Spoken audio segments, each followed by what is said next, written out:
If you ever feel like you have been like so caught up in like busy and you're just feeling like you just haven't been like spending time with God, or you just have like a lot on your plate at the moment, 1 Corinthians 10:31 was brought to me, which says, whether you eat or drink, whatever you do, do it all for the glory of God.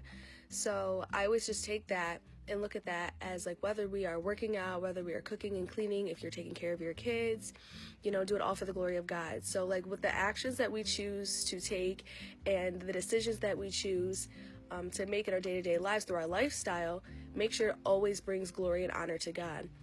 And God is in everything, so whether you are doing any of these things, God is with you. So you honor God through that, and you're spending time with God by taking care of yourself, taking care of your body, working out, cooking, taking care of your kids, cleaning, make sure everything is like, swept up and tidied up, and it just reminds me of like, you don't always have to be face down in your Bible for 3 hours or in worship for 5 hours. Like, throughout, God knows that we have stuff to do. God knows that, we have to find a balance, and God knows that. So it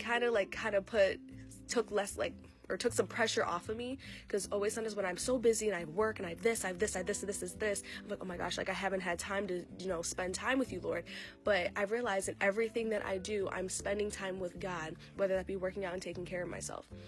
And with that being said, that is bringing acts of service to God by you doing these things. So by our lifestyle and the way that we live and the way whatever we choose to do, like with our actions, just make sure that it glorifies God.